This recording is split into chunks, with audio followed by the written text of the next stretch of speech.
So my name is Patricia Thrushart, and I write poetry and nonfiction.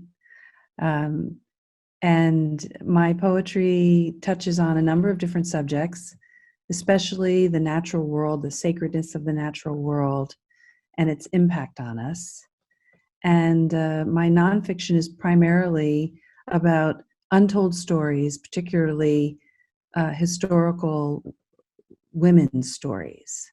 I have a book that's just about ready to be shopped.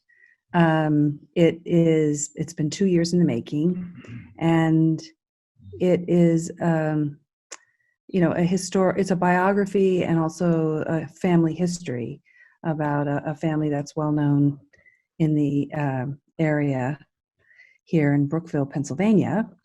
And I'm ready. It's back from a copy editor. I'm ready to write a query letter and proposal letter and begin showing it to publishers or agents to see if there's any interest. So I'm excited about that. But that's been 2 years in the making, and honestly, it was out to the copy editor early in the lockdown. So that hasn't really been impacted at all by this new normal. And really, in a lot of ways, my writing hasn't my writing hasn't changed. My ability to write hasn't changed because I was already working from home. The biggest change for me has been that I haven't had to travel. And so I will say that I've taken that time that I used to use for business travel and have been able to invest it more in another book that I'm writing, as well as some poetry that I've been writing. I saw you had a poem published in Pittsburgh newspaper, I believe it was. I did. I had a poem published in the Pittsburgh Post-Gazette in mid-May. It's wonderful. The Gazette has a Sunday poetry series, which a lot of papers have not thought to include poetry as a standard part of their offering, and yet it's so important. It's the emotional voice of the community. So I was thrilled when the Post-Gazette decided to publish a poem that I had written, and it was about wearing a mask in the grocery store. So it was very much a COVID-related poem, and it just talked about the fact that with masks, you basically lose the whole bottom half of your face, and you're smiling and all of the emoting that you do with that. And what's left, your eyes, just especially if you wear glasses and they're fogged up, really don't make the difference. And it just adds a strain to all the other things you're doing in the grocery store, trying to stay a safe distance and try to make way for other folks and not spend too much time in front of one display. So luckily, the editor liked it and decided to publish it. Yeah, and it's our new normal. And I used to travel to Asia, and a lot of people in Asia wear masks routinely. And, that their culture, I guess, has adapted to that look and the impact it has on, connection, human connection. But I know for me, I rely so much on facial cues and expressions to connect. And I've lost all that. I can't smile apologetically while I'm taking too long, or if I go down the grocery store aisle the wrong way because I've got a mask on. So you can get away with anything, right? Yeah, that's when I was at the Giant Eagle the other day, and some guy said, "Nobody knows it. I'm sticking my tongue out at everybody." You said it hasn't really affected your writing style, except maybe you weren't traveling so much. Has the lack of face-to-face interactions affected you? Yeah, if there's one thing that has impacted me, it's exactly that we have so much less community time among the writers. We're very fortunate here to have this amazing community of people who write, and thanks to Jess Weibel and the Writers Block Party and Jane Murphy and the Stained Glass Writers, or Phil Turman and the Bridge literary group, we have these tremendous opportunities to get together and encourage one another and bounce ideas and read work and get critical feedback. And all of that now has gone virtual, which is great, but it's not the same. And then in addition to that, we had plans for a writer's retreat here at Fernwood in June, which we've had to cancel.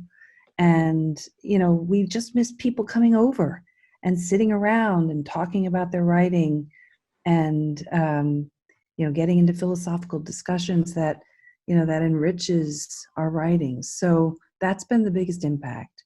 The other big impact for me has been deciding, how my poetry, should reflect the issues of the time. I'm not typically an issues writer. I'm not typically someone who writes in response to the news. I write in response to my world, and a lot of that is, as I mentioned before, nature, the sacredness of nature, the healing aspects of nature, or the times that nature brings into relief philosophical issues or personal issues that are important to discuss. But the COVID issues have crept into my writing. At least 3 of my most recent poems have been about being masked, making masks, and the impact of the virus on our human relationships. So it has had that effect. You mentioned the Writer's Block Party group, the Stained Glass Writers group, and the Bridge group. How has being part of those different groups, how has it affected your writing, or hasn't it? Do you think it helps with you get immediate personal feedback? Or being in these various writing groups has tremendously impacted my writing. First of all, I think the community has helped solidify my commitment to writing as a craft, as a discipline, as a huge part of my life, as an important part of who I am. Being in the group has raised the bar for me. When I first joined the group, I had published 2 books, self-published 2 books, and had a few poems in a couple of different journals or newspapers, but I did not see getting published as an important part of my writing discipline. And yet that's how people end up writing or reading your work. So being in the Writer's Block Party in particular, and especially the Blitzlit program that we ran to encourage people to get published, that just brought me to a whole new level. And, I don't write to be published. I write, but then I look for opportunities to take what I've written and get it published, because that's how your work gets out there and other people experience it. So that's been a huge change for me. It's amazing what kind of, talent and perspective that we have. I can't say, I have a particular favorite other than Gerard Tournesol. Okay, he's my favorite. I have to say that. The poets, the writers I find the most inspiring are the ones who are, first of all, writing from a very authentic place. They're writing about their experiences, their emotional reaction to their lives. And I also admire anyone who is writing in a very deliberate way. So they're using the craft of poetry, of writing in a very deliberate way, and not in a sort of haphazard way. So when there's that blending of craft and authenticity, that's when I'm inspired. I may not like their style particularly, just as a reader, but as a writer, that's when I really appreciate the blend of craft and authenticity. I see a lot of times that you get a different feeling of the poetry when the author's reading it than you get from reading it yourself. Have you ever listened to someone read your poetry? Did they read it differently than how you imagined it to be? I've read my own poetry. I've listened to other poets read theirs.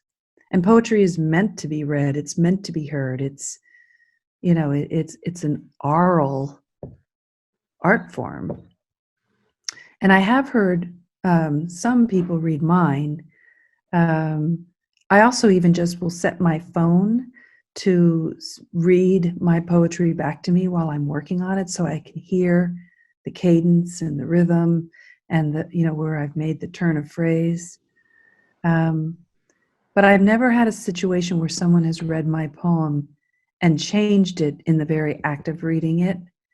Um, I have had situations where people have interpreted my poems differently than I meant. They got something out of the poem that I hadn't intended, and that happens. That's where the reader becomes a participant. But no, I can't say I've ever heard anyone read my poem and have it completely change, the nature of the poem. I was reading, there's been a lot since Zoom has exploded on the scene with the shelter in place, and I've been reading a fair amount, of articles about it. And one of the funny articles was that everybody is doing their Zoom or presentations with bookcases behind them, all the experts, and they showed all these pictures, like quick shots of all these different people, and they all had books behind them. It was pretty funny. But in this case, you could see their books, and that was also kind of funny. Some of the snarkier commentators were commenting on some of the books that were on the shelves, which I guess really weren't, always that highbrow, or were somewhat surprising, I guess. So